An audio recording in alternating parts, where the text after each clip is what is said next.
Fala pessoal, tudo bem com vocês? Aqui é a Larissa Lopes, estamos começando mais um episódio do Pode Segurar. Ao meu lado está o meu host Vinícius Firmino. E aí, pessoal, tudo bem? Hoje o episódio está muito especial. Nós estamos com uma pessoa aqui que, assim, acabou que nós ficamos amigos e hoje ele vai estar falando sobre marketing. O Michael, ele é um especialista em marketing, vendas. Ele é o cara. Ele é sócio da MLS, que é o Mentor League Society. Meu amigo, seja muito bem-vindo. Muito bom ter você aqui conosco. Muito obrigado pelo convite. Espero que a galera goste. Vamos falar sobre negócios, marketing, vendas, mentoria e tudo mais surgir ao longo desse papo maravilhoso. Obrigado pelo convite Coisa mais uma boa, vez. muito bom te receber.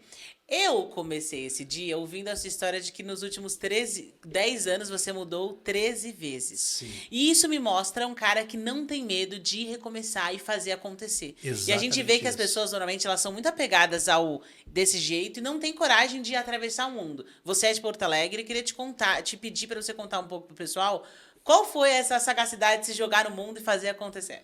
Legal, massa. Bom, eu tenho 34 anos de idade. Primeiro, eu sou o Michael Parnov. Meu sobrenome é polonês, descendente de judeus e por aí vai. Eu tenho 34 anos, mas eu vou fazer agora 35 em março e vai fazer 23 anos que eu estou no mercado de trabalho. Eu comecei a trabalhar com 12 anos e nunca mais parei. E sempre com atendimento ao público, vendas e etc. E eu sempre fui um cara de tomar risco. Sempre fui um cara de que eu sou muito ambicioso, sempre quis mais, sempre quis um padrão mais elevado, um degrau acima. Então sempre busquei cada vez mais. Eu cresci com minha mãe me dizendo: tu pode mais, tu pode mais, tu pode mais. Sempre assim. Com 19 anos, eu entrei na Apple. Eu fui o 21º funcionário da Apple no Brasil. E eu lembro que eu cheguei e contei pra minha mãe assim: mãe, nem sabe, vou trabalhar numa multinacional, na Apple e tal, é muito legal, não sei o que, não sei o que. Minha mãe olha e diz assim: quanto tu vai ganhar? Aí eu falei: vou ganhar X, que era um baita de um salário para um jovem de 19 anos, o primeiro emprego CLT, recente tinha passado por aquilo ali. Ela falou: legal, mas tu pode mais. Caramba. E foi Legal. assim a minha infância inteira com as notas escolares. Mãe, tirei 9. Legal, mas tu pode mais. Tu pode mais. E sempre nessa pegada assim do pode mais. Eu tive uma outra influência muito forte que foi meu avô, que é o meu maior ídolo, o Miguel, é um uruguaio. Ele foi a pessoa que me ensinou muito da vida, de vendas, de marketing, ele me ensinou muito. Marcas, o cara apaixonado por coisa boa, gostava do que era bom. Primeira vez que eu vi Patek Philippe na minha vida foi da boca do meu avô. Então, pessoal, tu tem que conhecer o que é bom. Marca de relógio é Patek Philippe. Por quê? A história é essa. Meu avô me ensinou a jogar xadrez com 5 anos de idade, a apostar em roleta, pôquer. Então, eu aprendi muito cedo esse tipo de coisa. Então, isso foi moldando o meu mindset, que falam hoje que é uma palavra tão batida, mas minha mentalidade, para eu sempre querer mais. E aí, com 23 anos de idade, eu casei, saí de casa, e aí foi a primeira mudança que eu tive. E dali nunca mais parei. Então, quero um apartamento melhor, quero uma casa melhor, quero um negócio novo. Em 2017, eu fui convidado a trabalhar na GE, que é a General Electric, a empresa do Thomas Edison e tudo mais, e era em Ribeirão Preto. Mudei a Ribeirão Preto. De Ribeirão Preto fui transferido para São Paulo. Mudei para São Paulo. Quando eu estava em São Paulo, depois eu vou contar talvez um pouco mais dessa história, mas decidi abrir uma startup, largar minha carreira corporativa e fundar uma startup. Voltei a Porto Alegre. Nesse meio tempo morei de novo em Alphaville. Voltei para Porto Alegre. Voltei para Alphaville. Então, essa coisa. Em 2016 para 2017, eu criei um movimento chamado O Mundo é de Quem Faz. Porque é o que eu acredito. Eu sou um cara da prática. A gente não admira histórias de quem só estudou, só sonhou, só planejou. Verdade. A gente admira histórias de Dos quem... fazedores, Dos né? fazedores. É isso. Por isso que o meu clube hoje na MLS é o Makers. Então, eu brinco que são os fazedores, ali, os construtores. E eu acredito muito nessa filosofia. O mundo é de quem faz. E aí isso requer atitude, requer ousadia, requer tomada de risco. Então, desde sempre foi assim. Sempre fui empreendedor, sempre fui de tomar risco, de não ter medo. Então, acho que isso que me trouxe até aqui, isso que me fez mudar tanto. Não ter medo de recomeçar, porque a gente nunca recomeça do zero. Porque a gente adquire experiência, mesmo quando a gente erra, quando a gente quebra, quando a gente tem uma perda profissional, a gente nunca recomeça do zero. É sempre um degrauzinho a mais do que 5 anos atrás, 10 anos atrás. Então eu sou um incansável, assim. Acho que esse que é o meu resumo assim, de quem é o Michael.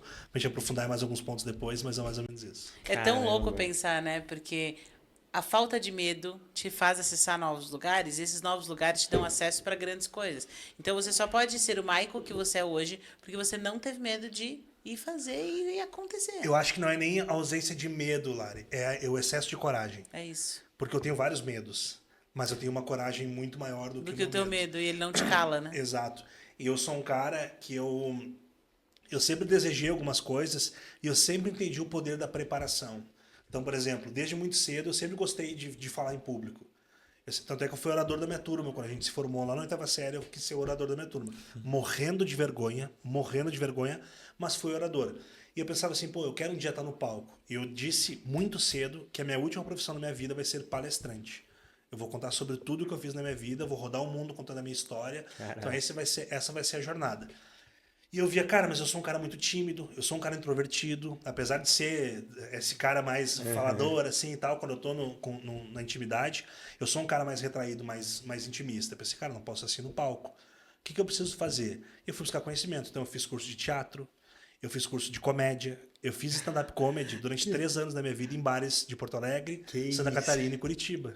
Eu sou comediante. Então eu fiz curso de improviso na comédia. Então eu fiz tudo isso para aprender a me soltar no palco.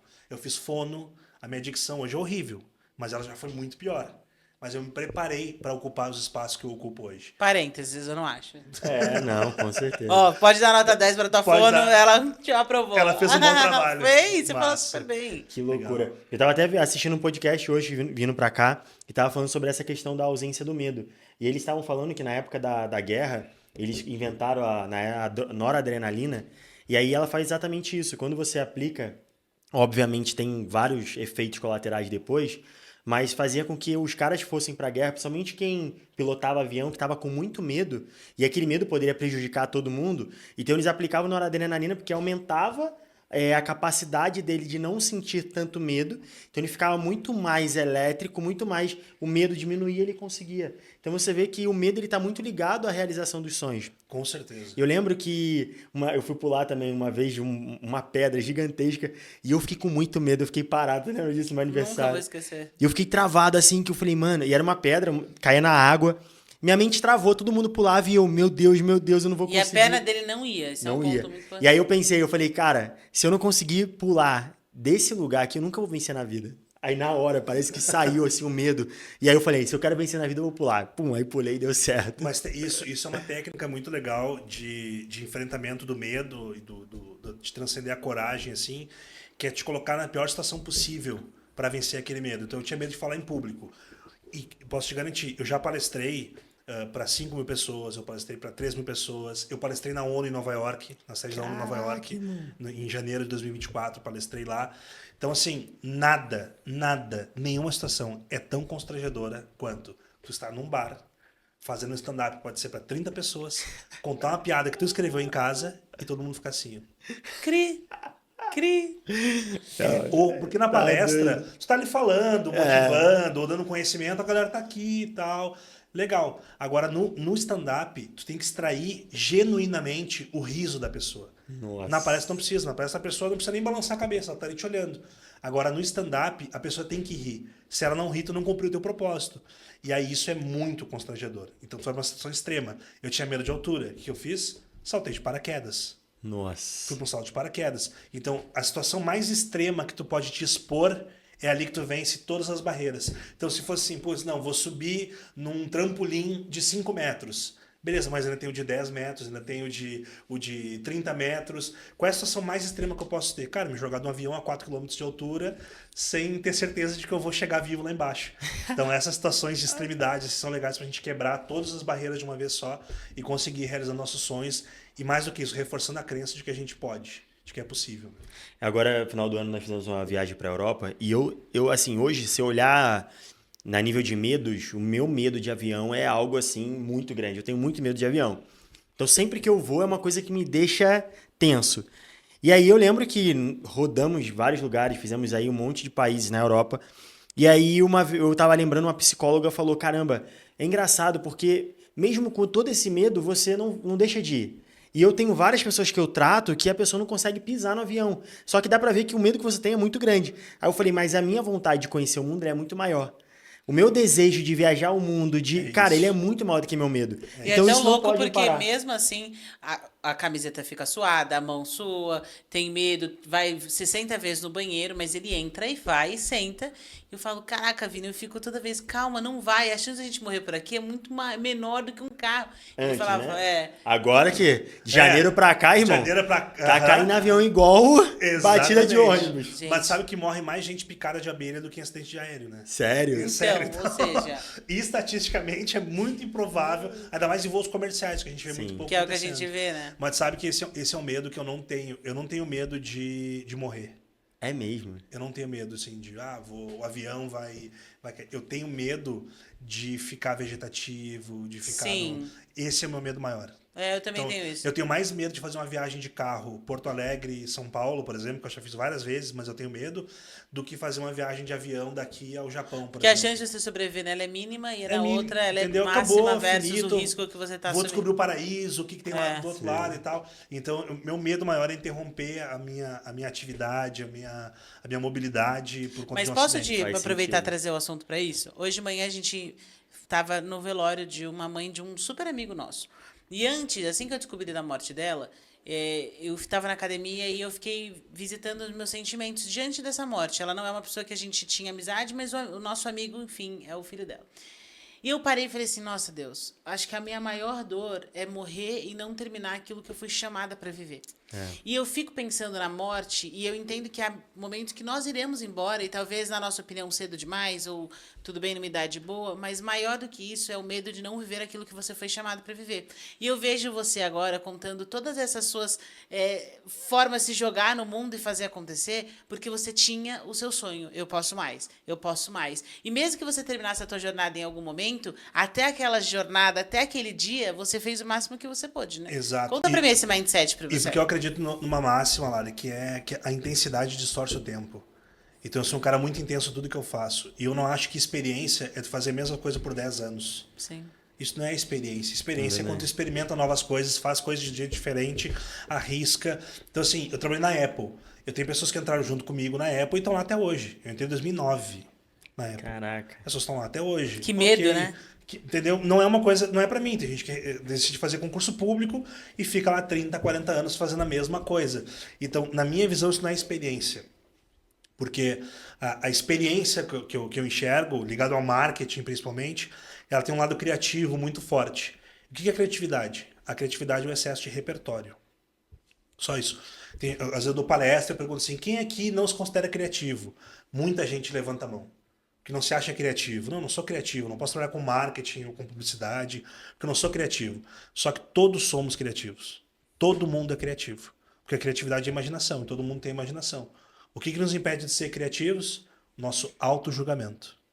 A gente fica, às vezes, numa reunião, vou dar uma ideia. Não, essa ideia parece muito idiota. Juro que alguém vai gostar dessa ideia.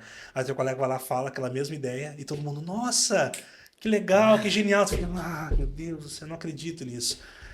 Então, a criatividade nada mais é que nivelar julgamento, baixar o teu auto-julgamento e aumentar o teu repertório. Então, uma outra coisa que eu não falei aqui também, mas eu sou músico. Eu toquei 10 anos da minha vida na noite. Caraca. De Você tá 10 anos qualquer? da minha vida, eu sou percussionista. Que legal. Toco violão, sou compositor e tal, mas na noite eu tocava percussão. E você consegue imaginar o estilo de música que eu tocava? Olhando pra mim assim e tal. Imagina um clássico, sei lá. Clássico, Que Um clássico. pop. Não, sei lá. pop, É. Eu MPB, acho. MPB, quase. Mas eu tive banda de pagode durante 10 anos da minha vida. Nossa. A amizade é tudo. Será sem Então, ele. Tá. Cruz, Sorriso Maroto e tal, Péricles. Eu toquei pagode 10 anos da minha vida. E eu sou músico. Depois que eu encerrei a banda, eu fui tocar com várias outras bandas, vários outros estilos. A minha playlist, tipo assim, o Spotify deve ficar assim, mano, que maluco é esse? Quem é esse maluco que Porque nos eu ouve? tenho pagode, eu tenho música clássica, eu tenho Chopin na minha lista. Aí eu tenho Racionais MCs, eu tenho rock, eu tenho louvores, eu tenho de tudo. Por quê? Porque eu sou um cara eclético. Porque vem desse meu DNA da criatividade.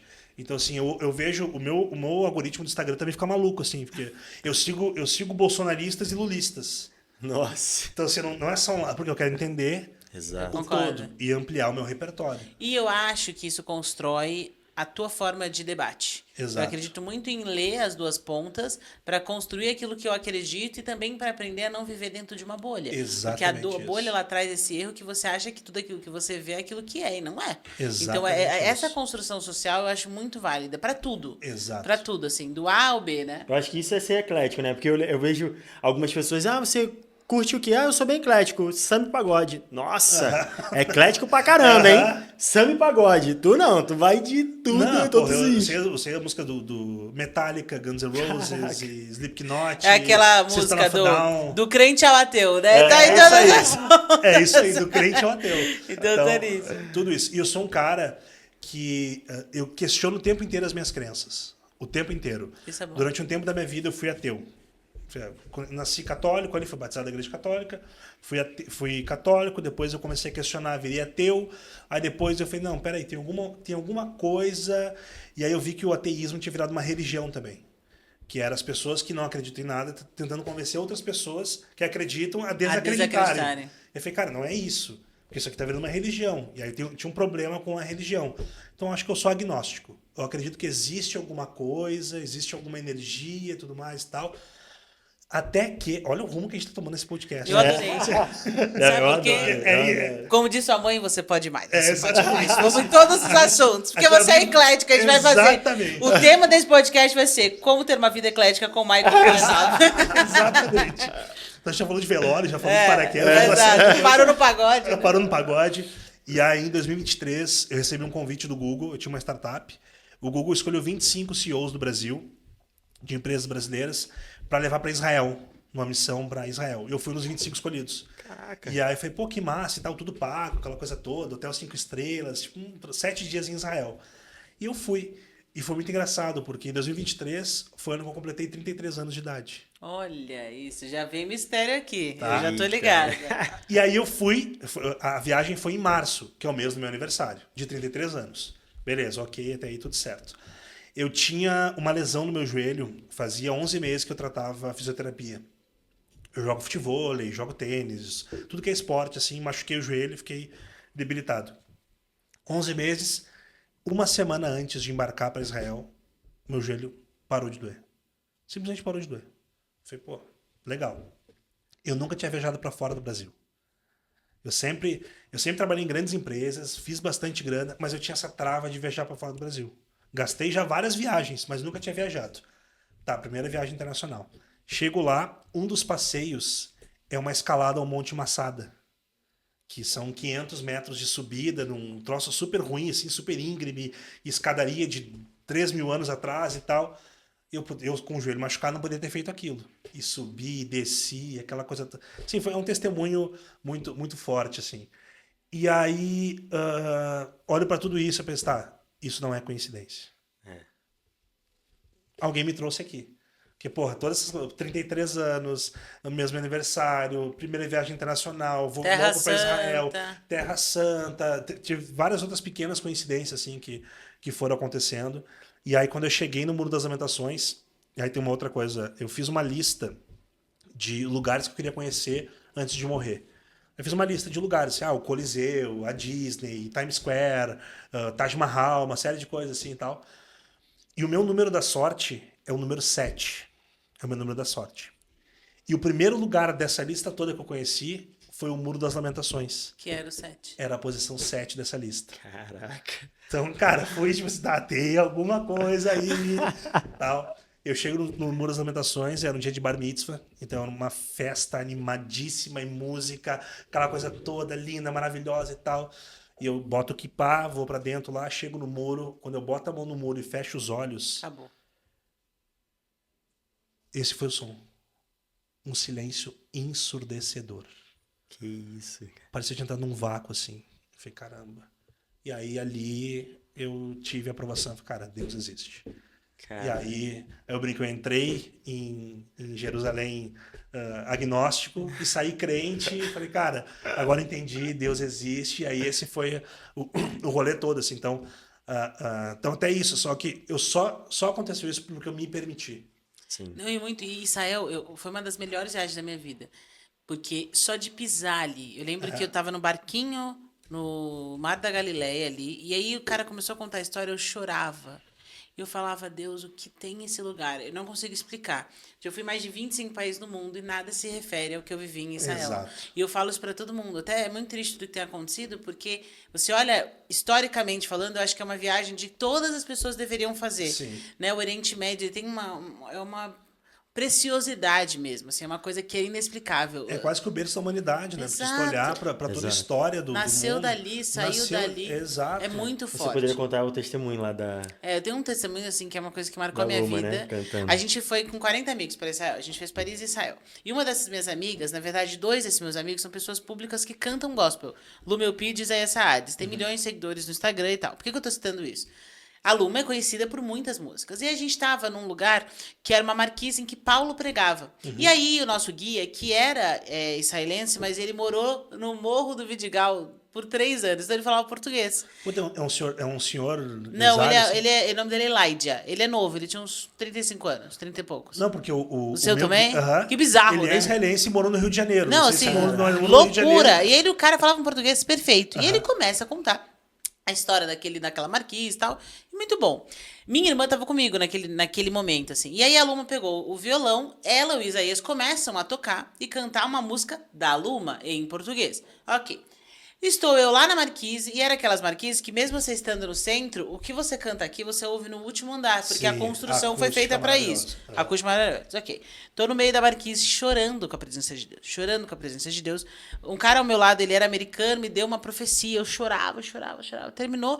A mulher olhou pra mim e falou: Ah, você é americana também? Eu falei: Olha, eu não sou, mas eu falo inglês. Ela: Ah, legal, meu marido é judeu, eu sou americana, mas venho aqui 2, 3 vezes no ano. E que legal que vocês falam hebraico, né? Aí eu olhei pra ela e falei assim, não entendi, desculpa. Aí ela olhou e falou assim, não, muito bom. Aí sua amiga cantando, sotaque zero, né? Ela é o quê? Ela tem família judia? Eu falei, desculpa, eu não entendi o que você tá falando. Como assim ela tem um sotaque zero pra hebraico? Aí ela olhou pra mim e falou assim, como assim? Aí eu falei, o que você tá ouvindo agora? Ela tá cantando em hebraico. Aí eu falei, não, peraí. Aí eu chamo, a terceira minha irmã tá comigo olhando a gente em choque, assim. Eu falei, não. Meu inglês cai boa, eu não devo estar entendendo o que essa louca tá falando. Aí eu falei assim, wait a minute, por favor. Aí eu chamei uma outra amiga que também é fluente em inglês. Falei assim, cara, ouve isso aqui, por favor. Aí eu falei, você pode repetir, por favor, o que você tá falando pra ela? Aí ela repete, a Carol olha pra mim. Eu falei, não. Ela, por quê? Eu falei, minha amiga, essa moça está cantando em português. Eu falo português, eu não falo hebraico, eu só falo inglês e português. Ela está cantando em português. Aí ela se emociona e diz, nossa, ela está cantando em hebraico. Nós estamos vendo um milagre. Meu, eu comecei a chorar. A mulher em choque, eu em choque, a Carol em choque, minha irmã em choque. Resumo, eu aprendi a ver um milagre. Caramba. E a Bíblia fala muito sobre isso, né? Sobre que os sons, eles no lugar de adoração, ele entra como uma só voz. Uma só voz. Um só som, um só canto. Aham. Meu, eu olhava, eu falava, meu Deus do céu. Eu acabei de ver o maior milagre da minha vida. E a minha amiga cantando em português. Quando acabou, a americana foi embora, eu falei, graças a Deus eu tenho testemunha, que senão ninguém ia acreditar. Aham. E aí eu chamo e falo, Luma, você tá falando hebraico? Ela, como assim? E aí a gente conta a história, todo mundo se emociona, assim, da presença de Deus. Então, a viagem que eu te digo, a dica é, vá para Israel. Assim que as coisas derem uma acalmada, né, enfim, finalizar toda a história da guerra, é uma viagem extremamente cultural. Mesmo que você não tenha religião, eu amo, sou fã da comida árabe. Aqui no escritório, quase 45% dos nossos clientes são árabes. Que Eu legal. brinco que aqui o que é João para todo mundo é Mohammed. aqui. Mohammed. Então a gente conhece muita cultura árabe de perto, né? Por conta dos nossos clientes, tem muito libanês, tem muito pessoal. Eu falo assim, para mim o Oriente Médio é uma das coisas mais ricas que a gente tem no mundo, uma cultura admirável, e Israel em si, Vale a particularmente, pena tem porque... um apego. Tirando a parte espiritual, Sim. religiosa, etc., é um lugar histórico, né? Muito. Então, pra gente entender o que a gente vive hoje, tem que olhar pra trás. Até pra não repetir no futuro algumas coisas que aconteceram. Então, como história, assim, você fala, não quero ouvir nada de Deus. Beleza, vai lá e ouve a história, então, Não, que tu vai entender. arquitetura. Você olha e fala, Arquitetura. quê? Depois de Como? X, aquele muro ali, né, Aham. intacto. Que você... Eu desacredito, assim, das coisas. É Aham. muito lindo. É Você tem a oportunidade de você estar em 2 lugares ao mesmo tempo, lá na divisa da Cisjordânia. Então, enfim, Aham. eu acho que é uma viagem muito rica, muito valiosa. E pensando em ambiente, eu quero fazer uma pergunta para você. O que o ambiente fez na sua vida? Porque eu percebo que você foi formada por uma mulher muito forte e corajosa, que é a tua mãe. muito. Nem conheço a tua mãe, mas já #amamos você. Porque ela formou um homem forte e corajoso. Porque eu também fui formada por uma mulher forte que dizia, Lari, você consegue muito mais do que você pode. É isso Minha aí. mãe sempre bateu na tecla de que nós não somos responsáveis por onde nós nascemos, mas nós somos responsáveis por onde nós vamos morrer. E eu vejo que esse ambiente da tua infância formou no Michael que é hoje. Queria que você falasse um pouco sobre esse poder do ambiente, não só na sua infância, de ter sido, então, impulsionado por alguém tão forte quanto a tua mãe, mas no poder geral aí dos seus 35 anos de carreira. Eu sou o cara das frases, tá, gente? Então, eu ouvi várias frases minhas, de outras pessoas e tal, então eu sou o cara das frases. Eu sou filho único de mãe solteira. Minha mãe me criou sozinha, era eu e ela. Ela chegou a trabalhar em 3 empregos em algum momento para conseguir a gente ter uma vida melhor e tudo mais. E tem uma música do Caetano Veloso e da Maria Bethânia, que é Minha Mãe, Meu Pai e Meu Vô. E aí tem um trecho da música que fala o seguinte: minha mãe me deu ao mundo de maneira singular e me disse como uma sentença para eu sempre pedir licença, mas nunca deixar de entrar. Então, esse trecho de música é o que regeu minha vida. Eu nunca acreditei que algum ambiente não era para mim. Nunca. Tanto é que um cara que saiu de uma origem humilde, hoje é sócio de um bilionário como Flávio. E eu trato o Flávio de igual para igual. Porque eu sei que a gente é da mesma espécie. Ele só tem mais tempo de caminhada do que eu. Da mesma espécie. Então, quando eu cheguei no ambiente do Clex, por exemplo, do Ecocem lá atrás, e dessa galera toda, e outros ambientes que eu já convivo, que são fora do digital e etc., eu brinco que é como se eu fosse um leão criado em cativeiro, num zoológico, e aí, de repente, pega esse leão, leva pra África, abre a savana e diz assim, ó, vai. Aí tu olha e fala, meu Deus, tô em casa. Olha só, ele também é leão, ele também é leão, ele também é leão. Ah, agora eu entendi, eu estava sendo criado lá com um monte de gato, jaguatirica, etc. Agora eu estou aqui no meu habitat natural. Então eu nunca acreditei que algum dos ambientes em que eu desejava estar não era para mim. Então esse foi o primeiro ponto. Então é a primeira crença que a gente tem que ter, que eu mereço estar ali.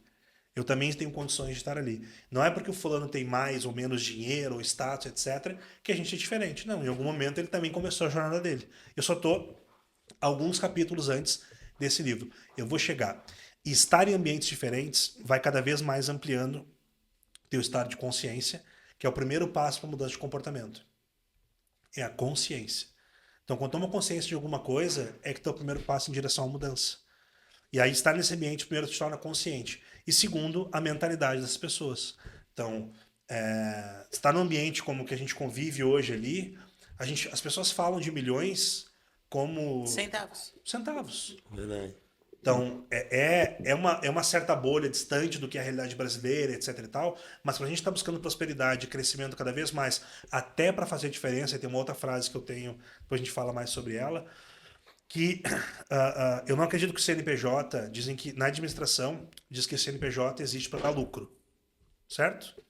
Eu não acredito nisso. Eu acredito que o CNPJ ele é um agente de transformação social.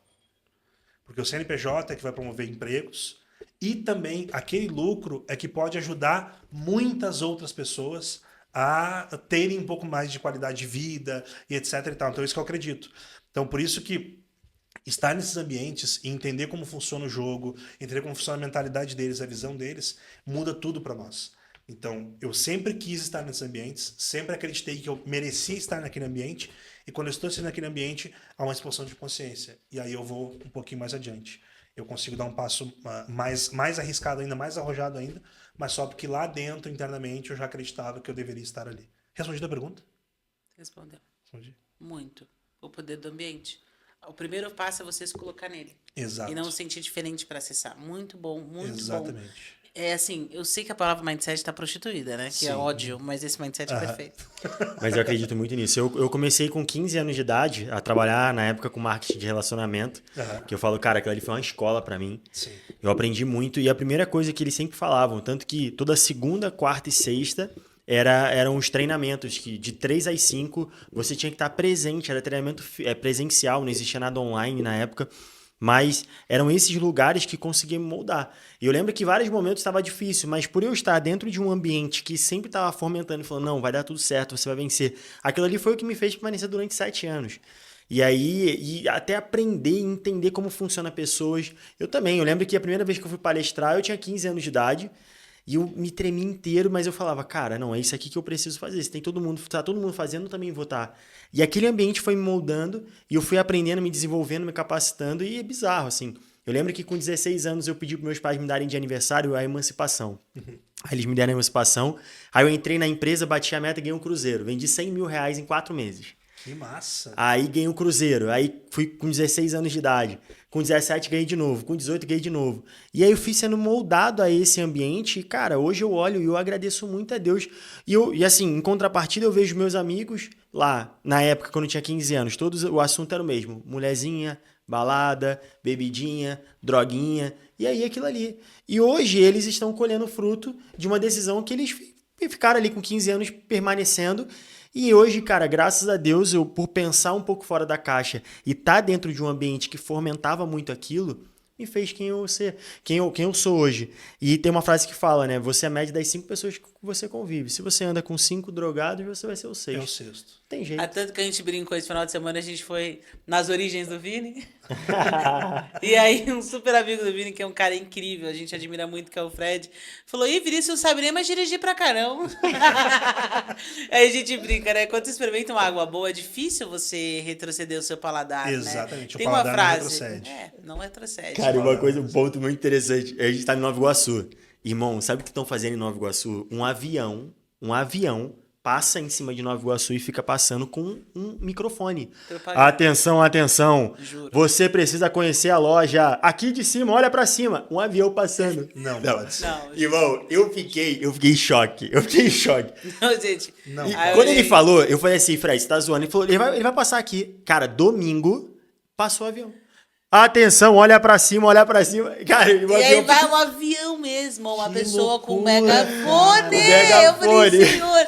Aí o Fred, bem-vindo a Nova Iguaçu. Aí, não, é muito louco pensar, né? Porque quando eu comecei a namorar com o Vini, a gente foi visitar o pai dele, e aí, eu nunca vou esquecer isso, a gente vem de um Uber e tal. Eu não sou uma patricinha, não sou. Minha família cresceu muito humilde, mas eu tive a grande sorte de não viver o que minha mãe viveu. Então, eu vim de outro ambiente. Não era patricinha, mas tive uma boa ideia muito, muito, muito confortável. Então, algumas coisas eu me assusto, assim. Aí eu virei e olhei, do nada, de uma rua normal, andando cavalo e porco.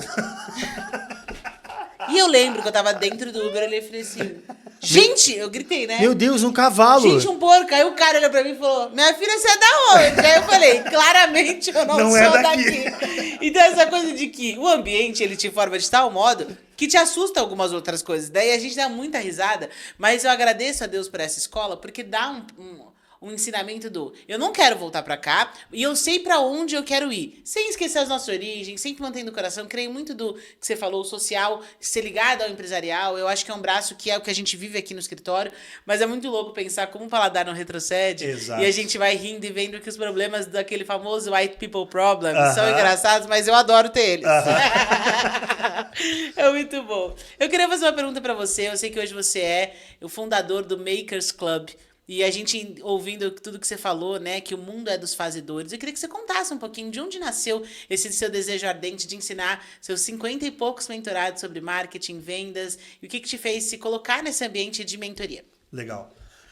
Eu trabalho com público há bastante tempo, muito tempo eu trabalho com atendimento ao público. Com venda especificamente, eu comecei a trabalhar com 19 anos. Ali quando comecei a trabalhar com vendas. E aí logo em seguida, eu entrei na Apple. Então, a minha visão do que é marketing, experiência do cliente, construção de produto, design, cultura de empresa, ela foi moldada na Apple, porque eu não tinha uma referência muito forte antes disso. Então, ali eu comecei a entender o que era todos esses pontos que eu comentei. E aí, da Apple, eu fui para a Dell, que é uma outra multinacional americana. Passei por outras empresas ao longo dessa jornada, empreendi. Então, fui sócio de agência de marketing, fui sócio de produtora de vídeo, tive uma empresa de colchões de luxo, tive uma cachorro-quente. Então, fui sócio de uma série de negócios já ao longo da minha vida. E depois eu fui para a GE, que é outra multinacional americana e tudo mais. E eu sempre fui um vendedor, eu sempre fui mais estrategista. Então, eu pensava assim, ok, como eu sou um cara muito competitivo. Então eu gosto dos primeiros lugares, cresci com meu avô dizendo, do segundo colocado para baixo é tudo perdedor. Imagina como... Assim, Vovô Miguel, vovô Miguel. Vovô Miguel era isso. Uruguaio raiz, Meu avô né? me ensinou a jogar pôquer, xadrez, roleta, tudo meio. Ele dizia, ó, tem que ganhar. É. Não é só aquela história de o importante é competir. Não, sai fora. Mas tem uma música do Mamonas Assassinos que fala, né? Que o importante é competir, mas te mata de porrada se você não ganhar. Então, assim, o mundo é isso, é um jogo, é competição. E eu pensava assim, cara, como que eu vou ganhar dos meus colegas? Esse era o jogo. A Dell, ela premiava melhor vendedor de margem, melhor colega, tinha esses vários prêmios. Eu comecei a ver como que eu vou ganhar dos caras. Pô, eu jogava no Barcelona na época da Dell, da Apple, era só gente fera. Como é que eu vou me destacar em relação aos caras? O primeiro ponto era a jornada de trabalho. Então, eu olhava para a jornada de trabalho dos meus colegas e eu via, putz, aqui eu já posso me diferenciar. Então, assim, a gente tinha que estar logado 8 horas da manhã. Então, a galera chegava, logava, aí ia tomar um cafezinho, ia conversar, ia dar uma voltinha, aí voltava. Sentava na frente do computador, abria lá o Globo.com. Aí olhar notícias, os esportes, aquela coisa toda. Aí começava a trabalhar. 11h30 da manhã, já deslogava, para meio-dia sair para almoço. Então tinha sempre aquela coisa. Aí na hora voltava do almoço, logava, aí ia tomar um cafezinho, ia no banheiro, conversava mais um pouquinho, voltava. 5h30 já desligava, para 6 horas poder sair. Então eu via, se 8 horas eu chegar de café da manhã tomado no trabalho, começar a trabalhar, parar ao meio-dia, começar às 14 e parar às 18 ou ir até um pouco mais se deixarem fazer hora extra, aqui a gente tem um diferencial competitivo muito grande. Segundo ponto, e aí vem a apresentado da Apple. Já é uma dica legal de marketing que eu aprendi com a Apple, eu levei para as empresas, levo para as palestras, mentorados. A Apple não paga comissões. A Apple não paga comissões para quem está lá na ponta da loja. Mas como assim? Na Apple, a gente só tinha 2 tipos de treinamento. Primeiro, produto, e o segundo, atendimento ao cliente. As pessoas que estão nas lojas da Apple não são vendedores. Por quê? Eu não conheço ninguém que entra numa loja da Apple para ser convencido a comprar um produto. Tu entra para escolher capacidade, cor, modelo, e é isso, né? E o tamanho que tu quer do... Tirar o pedido ali, né? Exato. Atender ao cliente.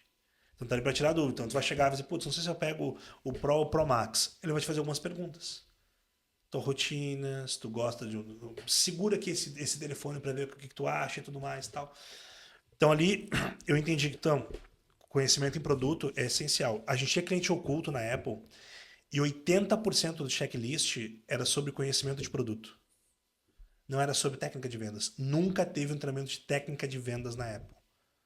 Então sempre produto e excelência em atendimento ao cliente. Então as pessoas estão ali para atender aos clientes e não para vender nada para eles. Primeiro ponto. E eu levei isso para a Dell. Falei, cara, chega ali, eu trabalho com a parte corporativa, então eu vendia servidores, banco de dados, todas essas coisas. E eu via que às vezes os meus colegas, como eram só vendedores, chegava uma dúvida mais técnica, ele tinha que parar a ligação, perguntar para algum especialista ou marcar uma outra chamada para incluir o especialista na ligação e tirar as dúvidas do cliente. Eu falei, cara, se eu começar a conhecer mais de produto que os outros, eu consigo ser mais produtivo. Eu comecei a fazer isso. Estudava produto. Sabia tudo de Microsoft, de servidor, de storage, sabia de tudo. Na GE, a mesma coisa. Na GE, os meus colegas, eles iam lá, visitavam o médico. Eu vendia ressonância daí. Ressonância, tomografia, equipamentos de diagnóstico por imagem. E aí chegava lá com um médico, por exemplo, médico radiologista, dono de clínica, dono de hospital e etc. O cara já conhecia muito mais do que eu sobre ressonância. Então, às vezes, tinha que trazer um especialista. Aí, para tu conseguir a agenda de especialista, imagina. Não. Na Dell era telefone. Era mais fácil. Na GE, era visita de campo. Eu atendia de Campinas até Mato Grosso do Sul, até Ponta Porã. Caraca. Eu cheguei a fazer 1.500 quilômetros numa semana. De carro. Nossa. Que eu fazia toda a rota ali e tal. Então, se eu conhecesse mais do produto, eu conseguiria me diferenciar em relação aos meus colegas. E depois de muito tempo eu fui entender que isso também é marketing. As pessoas associam marketing só à publicidade e propaganda. Quero melhorar meu marketing. Contrato um social media, tráfego pago, um vídeo maravilhoso. Nossa, melhorei meu marketing. Só que o marketing, ele precede todas as outras áreas. O marketing define até a cultura da tua empresa. Se tu decide abrir uma marca de luxo, vou trabalhar com clientes de luxo, Quem tu vai contratar para atender esse cliente? Tu tem que fazer prova de escrita, tem que fazer prova oral, tem que saber se a pessoa sabe conversar, se ela tem um bom português, se ela tem concordância. Então, o marketing, ele define até a cultura da tua empresa. O marketing precede todas as áreas. Comecei a ver, muita gente acha que marketing é essa ponta final. E essa ponta final é publicidade e propaganda. Com uma partezinha desse tamanho assim, dentro do marketing. Se a gente olhar para a Apple, por exemplo, quantas propagandas da Apple vocês vêem na televisão? Quantas parcerias com influencers faz a Apple? É verdade. Quantos outdoors vocês viram da Apple nos últimos 10 anos?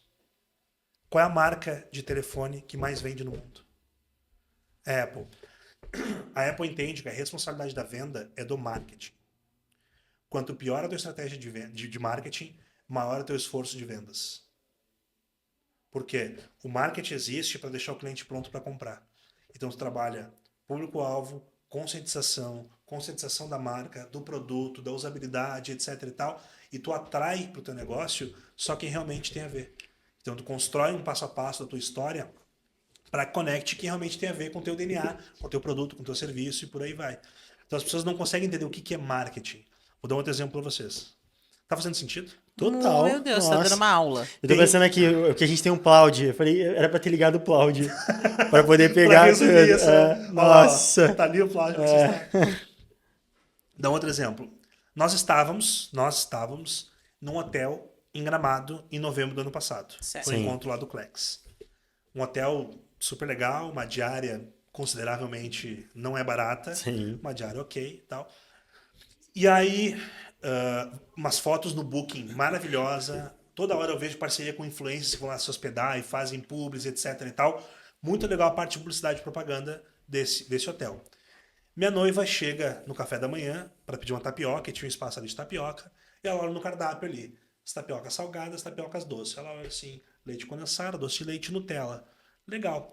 Ela vira para pedir, tá o cozinheiro ali com o fogão, e em cima do fogão tem uma panela, eu tenho foto disso. Tem uma panela e um balde em banho-maria, e dentro desse balde, no adesivo, estava escrito assim, creme de avelã da marca Bom Princípio. No anúncio estava Nutella. Na entrega, Bom Princípio. Essa empresa, ela não está errando na publicidade e propaganda. Ela está errando no marketing. Isso é marketing. É quando tu é coerente entre o que tu promete e o que tu entrega. É a experiência do teu cliente. É a experiência dos teus colaboradores. Em algum momento na história, desmembraram as duas áreas da empresa, que foi marketing e vendas. Tanto é que se criou uma rixa. Que é o vendedor reclamando dos leads de marketing e o marketing reclamando que o time de vendas não vende. Faz de conversão. Qual é o problema? É uma área só. Um existe para alimentar o outro.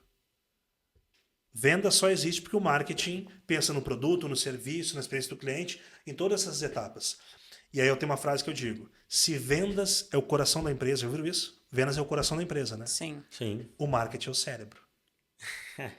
E eu acredito Muito bom. que em algum momento o ser humano, a gente vai ter rim, fígado, pulmão, pâncreas, tudo artificial. Coração artificial. Mas o cérebro não E vai o mudar coração nunca. nunca. Por quê? E aí eu faço a minha associação com a PJ. O marketing nunca vai deixar de existir. Você consegue imaginar uma empresa tendo sucesso sem ter área comercial? Não. Não? Você consegue imaginar uma empresa ter 100 milhões de clientes sem ter área comercial? A Apple. Você Não. falou, a Apple não é Apple? Não. Nubank Nossa, é verdade. tem 100 milhões de clientes, Não, Nubank vale é 50 bizarro, né? bilhões de dólares e não tem um único vendedor. Caraca, é O que o verdade. Nubank tem? Lembra que eu falei, quanto pior a tua estratégia de marketing, Maior é o seu esforço de vendas. Pelo Logo, ele tem contrário, uma estratégia muito boa e zero esforço. zero esforço de vendas. E passou o Itaú, né? Passou o Itaú. Valuation, né? Value- Acho que de não, valuation. de pessoas que... De têm número de conta. clientes. Número de Ah, clientes. número de Número de clientes. São 100 milhões de clientes pessoas. num banco que existe há 10 anos. Um banco que nunca abriu uma agência. Que Nunca abriu uma loucura. agência. Por quê? Como é a construção do Nubank? O Nubank não nasceu um banco digital. Ele nasce com a premissa básica do que é um negócio escalável. O Nubank nasce para ser um negócio sem atrito na relação com o cliente.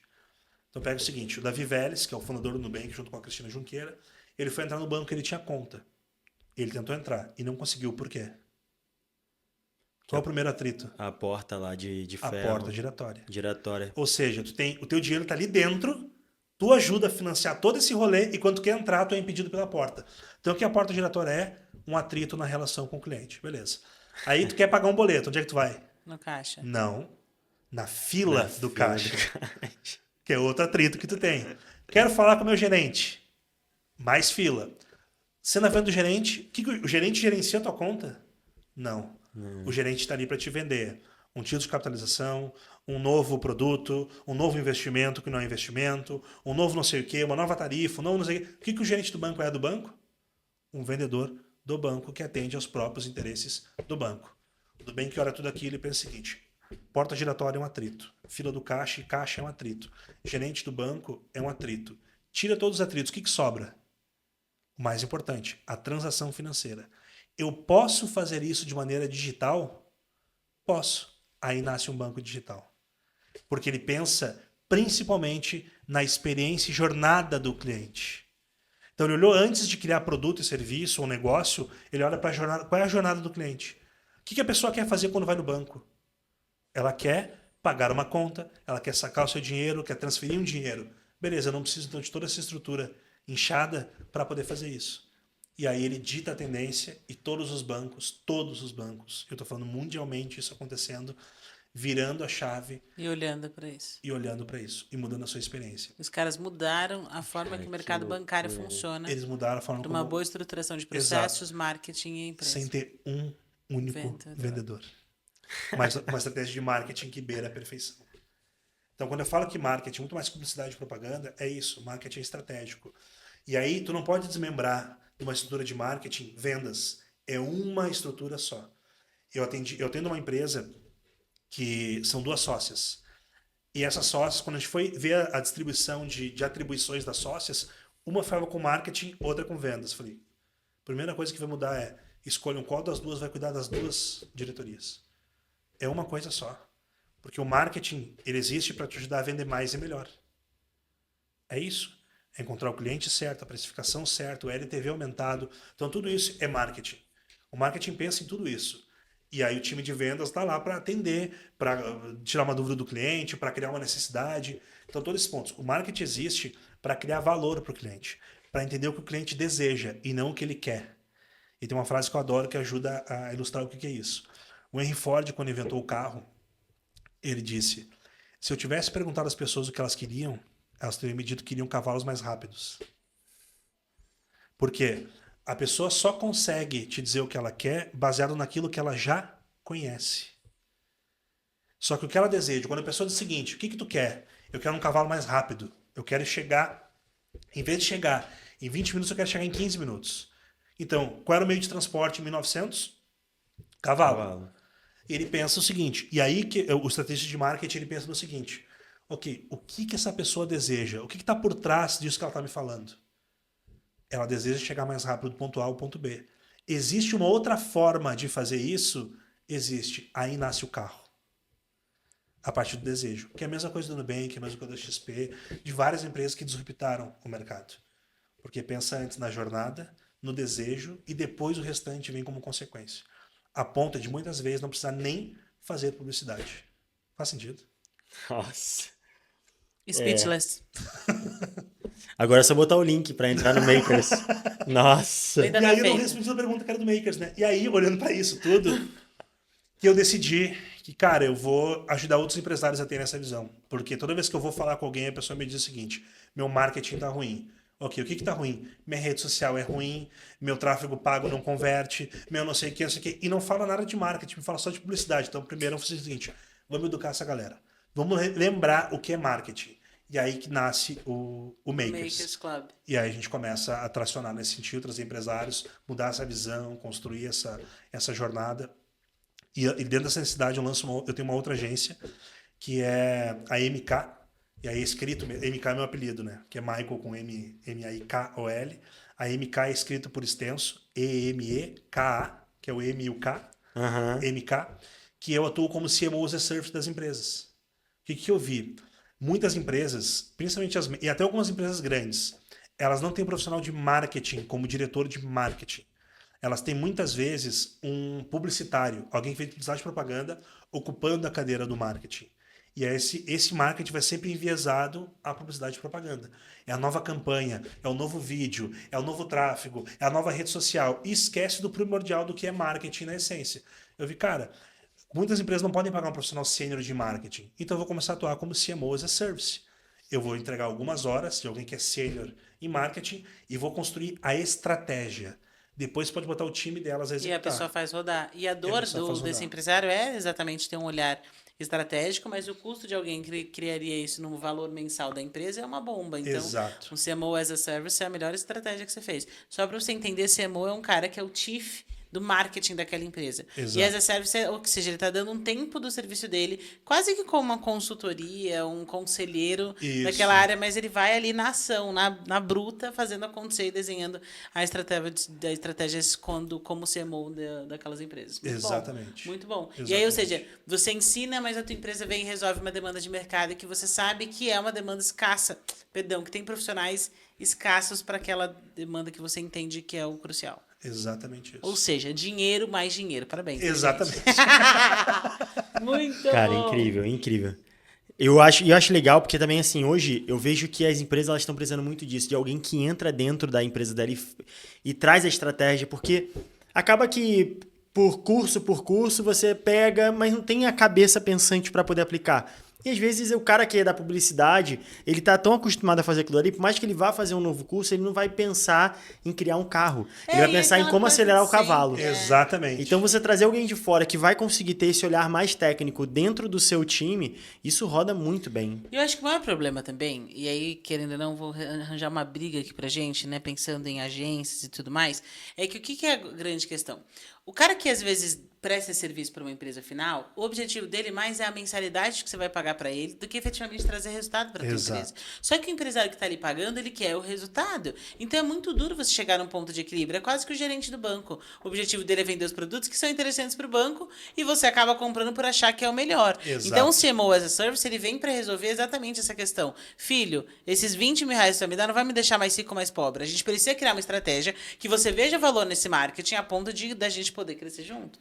E aí olhar pro lugar certo, né? Tem um exemplo do João Branco, do McDonald's. McDonald's. Como é que o João Branco aumenta a produtividade do McDonald's?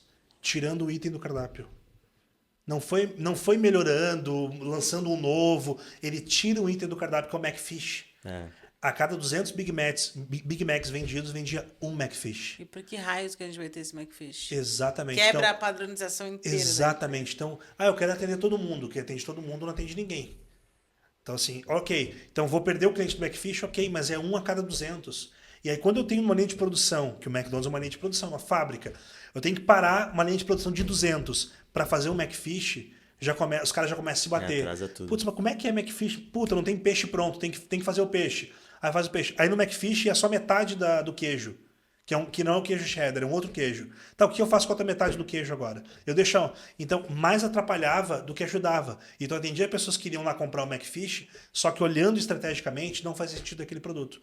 Eu tenho um cliente que tem um e-commerce que o produto mais vendido dele, e a gente descobriu isso depois de fazer as análises, é o produto que dá mais prejuízo. Então, quanto mais vender aquele produto, é pior. Porque ele não estava colocando todos os custos envolvidos. É um produto que tem muita. A galera compra, depois quer devolver, quer trocar, chega muito produto com defeito, tem um monte de problemas nessa jornada do cliente que ele gasta muito de tráfego pago para vender aquele produto, então não está valendo o ROA daquele investimento em ads e tráfego pago. E aí, quando tu vai ver no final do dia, putz, mas isso aqui dá prejuízo. Então a gente está botando dinheiro para faturar cada vez mais. E onde é que está indo o dinheiro? Cara, no todo o custo que tem. Aí tem um funcionário específico para aquele produto, tem um custo de câmbio, porque é um produto importado. Então tinha uma série de problemas naquilo que, não, para de vender isso aqui. Deixa vender o que já. Mas o outro concorrente vai comprar, etc. Tá. Então foi o seguinte: nós vamos adquirir um cliente que por esse produto que vai dar prejuízo, mas vai ter que aumentar então o LTV e aumentar o ticket médio desse cliente com outros produtos e serviços. Vamos criar um serviço assim, acessado. Vamos criar um serviço que é mais interessante. Mas aí você corrige o problema, né? Exatamente. Você sabe que a gente teve uma aula com o CEO da Lacoste e eu fiquei em choque pensando nisso. Ele contou que antes ele entrar na Lacoste, trabalhou na ASICS e o produto que tinha 30% de venda da ASICS, eles trabalhavam no vermelho. E aí ele pegou e falou assim, ok, se o público gosta desse produto, vamos pelo menos diminuir a produção, que consequentemente a gente diminui o impacto dessa venda. E resumo da ópera, tirando um produto que vendia muito, ele resolveu um problema operacional gigante. Exato. Então, às vezes, a gente tem medo de tirar um produto, mas a gente precisa falar, esse produto faz sentido? Esse produto entra dinheiro na minha conta? E aí tem um outro ponto, Lari. O café no Starbucks não é o produto mais lucrativo. O café não é o produto mais lucrativo do Starbucks. Porém, olhando para a LTV, sabe quanto um cliente gasta na Starbucks só em café, tirando outros produtos, tá? Só em café em 10 anos? $25 mil. Esse é o LTV da Starbucks em 10 anos para um cliente só de café. Então, às vezes, ok, esse meu produto é o phishing, que é o isca. Eu trago esse cliente, o marketing digital faz muito isso. Faz um evento lá para captação de clientes. Faz um evento maravilhoso, tem prejuízo no evento. Porém, o que ele vende no evento paga 10 eventos daquele ali. Só que o que é isso? Isso é estratégia. Tu tem que pensar, ok, eu estou colocando esse produto com margem negativa no mercado porque no LTV ou no ticket médio, na solução, eu consigo vender mais vezes para esse cliente. E aí que tu vai fidelizando, vai aumentando carteira e vai tendo mais inteligência na venda do que simplesmente no faturamento. LTV é Lifetime Value, que nada mais é do que o tempo que aquele cliente vai ficar dentro da tua operação. Então, em outras palavras, o que está dizendo aqui é que o cliente Starbucks ele não dá lucro no café, mas esse cliente é o que faz o Starbucks continuar sendo Starbucks. Porque esse cara vai comprar 10 anos de café e, naturalmente, ele continua permanecendo sendo cliente. Então, você que é empresário, você precisa pensar numa estratégia de, não é só ticket médio, você precisa pensar qual é o produto, por que eu vendo esse produto, eu estou operacionalizando ele da forma certa para que várias estratégias entrem no objetivo final, que é a tua empresa dar resultado. E a gente começa a perceber o pequeno e o médio empreendedor, que é o que a gente lida aqui diretamente muito no escritório, que o cara começa a resolver N problemas da empresa, mas ele não para pensar estrategicamente qual que é o melhor caminho para a empresa, né? Exato. Então é muito mais inteligente você perder 1 hora do seu dia num mês, mas você sentar e ver os problemas, do que você deixa a vida me levar e aí no final do ano vem o DRE e você percebeu que a vida te levou e não te levou para um bom lugar. Exato. Né?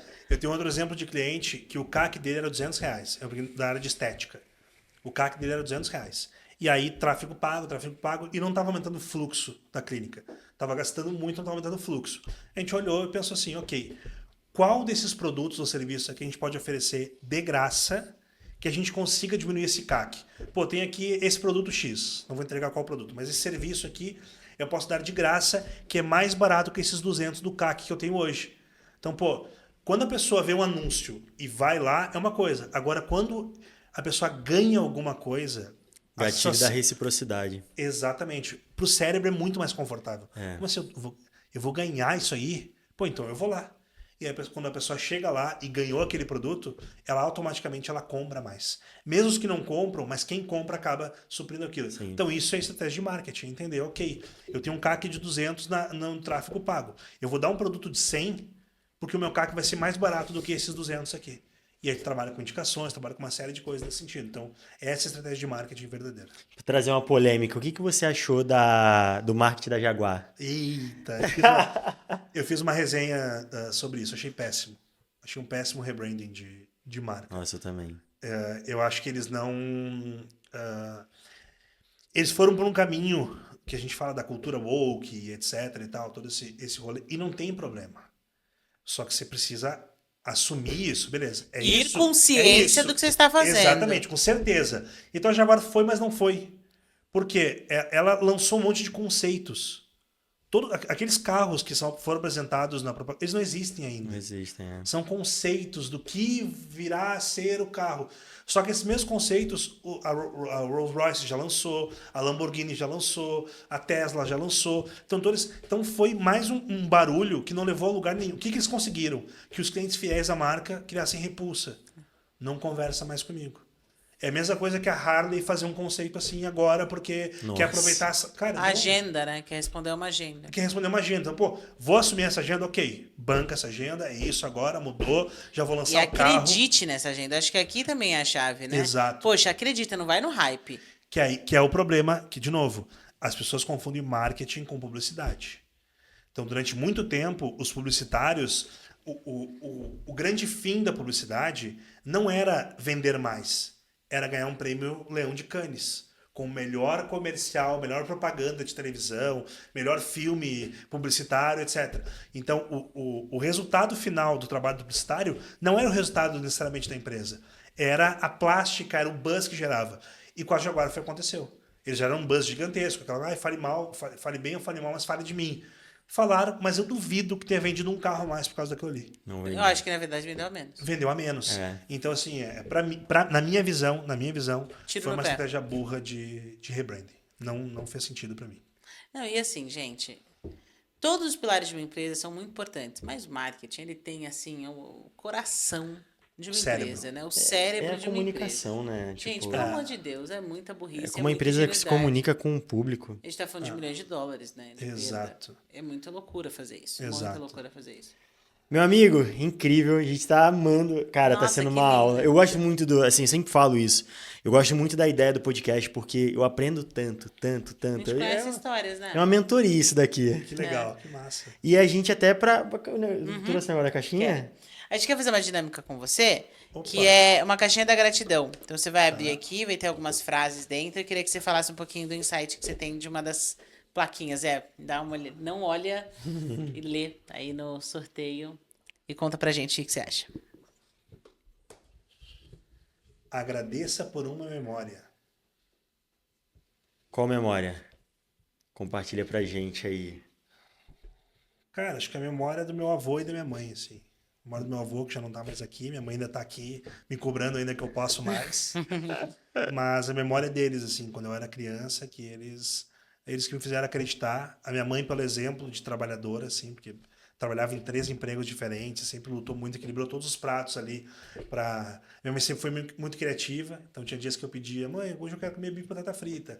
Ela, não, mas eu vou fazer um omelete super legal com salsicha e tal. Eu comia omelete com. Ela enrolava o omelete assim na salsicha e tal, porque não tinha grana para comprar carne. Só que ela inventava uma coisa, uma história ali e tal, para fazer aquilo ali. Então, essas memórias são muito fortes para mim, assim. E o meu avô, com tudo que me ensinou assim, sobre isso. Realmente, quando eu ouvi falar em Patek Philippe, em Rolls Royce, em várias marcas hoje que são admiradas, eu ouvi da boca do meu avô. Foi um cara que viajou muito todo. Meu avô era design de joias. Caramba. Então, fez joias de personalidades do Brasil, do mundo afora. Então, foi um cara que ele ganhou muito dinheiro e perdeu na mesma velocidade. Meu avô era viciado em jogo, em bebida e etc. Meu avô ia para cassino, tudo mais. Mas as memórias que eu tenho assim são deles, assim, de colocando essa visão no mundo para mim, porque eu sempre fui um cara muito criativo e aí eu olho para trás assim, consigo ver assim, pô, eu era filho único, então muitas vezes eu brincava sozinho. Então eu era obrigado a exercitar a minha trabalho. imaginação. E na época não tinha iPad, não tinha celular. Nada, não tinha nada disso. Então eu tinha que exercitar a minha imaginação para viajar o mundo. E eu tenho uma frase tatuada aqui que diz o seguinte: imaginação é maior conhecimento. Caraca, que irado. E é isso que eu acredito, assim. Eu gosto, como eu falei que eu sou um cara eclético, né? Então eu gosto muito de filosofia, eu gosto muito de outros assuntos. E tem um cara que eu admiro muito, que é o Ariano Suassuna. Sou fã do Ariano, do Auto do Compadecido e tudo mais. Sim. E o Ariano morreu, sei lá, com 90 anos e nunca botou os pés para fora do Brasil. Nunca.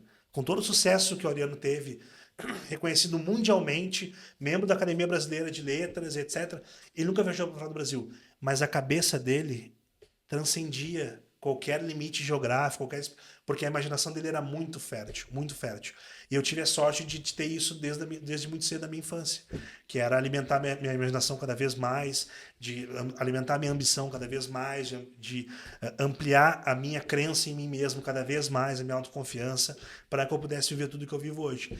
Então, eu agradeço por essas memórias, assim, Qual o nome da sua mãe? Iracilde. Dona Iracilde e vô Miguel. Dona Iracilde e vô Miguel. Esses 2 nomes, assim, são as memórias que eu agradeço, assim, por ter. São os seus primeiros mentores. São os primeiros mentores. E que formaram o homem incrível que você é, né? Com essa Obrigado. capacidade. E assim, de verdade, é muito isso que o Vini falou. O podcast, ele dá esse presente que a gente conhecer por dentro da história, o que construiu você de chegar até aqui. E é por isso que esse é só o início do seu sucesso. Eu oro para que Deus te abençoe e abra todas as portas do mundo para você, meu amigo. Porque Amém. você deu uma aula pra gente, principalmente eu vejo como você quer honrar o legado, né, do Vô Sim, Miguel, da com Dona certeza. Silde, e que Deus abençoe muito você. Muito obrigado. Meu amigo, muito obrigado por aceitar o convite, por estar aqui junto com a gente. Foi um Eu Pegou prazer. agradeço. 2 horas de trânsito. Isso 2 horas de é um trânsito. convidado de muito amor. 2 horas de Ou trânsito. seja, o mínimo que você pode fazer é assistir esse podcast e compartilhar com todo mundo, né, meu povo? Exatamente. O bom é que os próximos, nós já alugamos uma sala em Alphaville. Ah, ótimo. Agora vai ficar mais fácil. E agora nós teremos a podcast em Alphaville também. Boa, top. Fala pro pessoal como faz pra te encontrar, se alguém quiser entrar no Makers, como que faz pra entrar com tudo isso, a gente vai deixar também escrito aqui embaixo. Legal. Tem nas minhas redes sociais, que é MK Par9, P-A-R, N de navio O-A-W, Par9, MK Par9, são minhas redes sociais em todos os lugares. Tá no YouTube, Instagram, todas as redes sociais tá ali no MK Par9. Ali tem o Makers, tem a minha agência, tem todos esses pontos aí pra galera. E o cara encontrar. que quer entrar no Makers, o que ele precisa? Assim, tem que ter. Tem Qual algum, que é o perfil, né? tem algum perfil de pessoas hoje que estão dentro do Makers? É para todo mundo? Como é que seria isso? É para todo mundo. A gente tem faturamentos mínimos de 1 milhão por ano. Esse é o mínimo, porque senão a gente não consegue implementar as ações, não consegue acompanhar o ritmo de evolução do grupo. Então tem esse pré-requisito, mas tem pessoas que faturam multimilhões, múltiplos milhões no Makers. Então não tem um pré-requisito assim. É quem quer melhorar a sua estratégia de marketing, ampliar conexões, experiências. Então a gente fez um monte de coisa legal já, a galera do Makers. Então, passeio de helicóptero, barco à vela, torneio de pôquer, clube de tiro, fábrica de chocolate, fazer o próprio chocolate. A galera fez o próprio vinho. Então tem uma série de experiências muito legais que a gente proporciona, porque tem a ver com marketing, com marcar as pessoas, experiência, etc. Então é assim que a gente quer receber todo mundo. Incrível, meu amigo. Muito obrigado. Foi Eu que incrível agradeço. esse podcast. Tenho certeza que assim vai bombar, porque Tomara. foi uma aula. Nossa. Foi uma aula de marketing, de estratégia de negócios. E nós queremos agradecer o nosso patrocinador oficial, que é a Agnus, uma corretora de seguros especialista em planos de saúde, seguros em geral. Nós queremos também te pedir, porque se você está até aqui no final, com certeza você gostou desse episódio. E nós sabemos que o mais importante de tudo isso é você compartilhar esse episódio para que mais pessoas possam ser tocadas desse conhecimento tão valioso. Ele acabou de derramar 23 anos de carreira em 1 hora de podcast para você ouvir e ter a honra de poder aprender mais de como marcar o mundo corporativo através de estratégias de marketing e de vendas. Outra dica importante também é para você se inscrever no canal, para que você continue recebendo todas essas informações e saiba mais sobre os episódios, e não deixe de curtir esse vídeo, porque é muito importante ter você aqui com a gente. Obrigado, pessoal. Até a próxima. Tchau, tchau. Valeu! Cara, muito bom, hein? Foi legal? Nossa, Foi massa? Caraca, amigo, você é muito bom.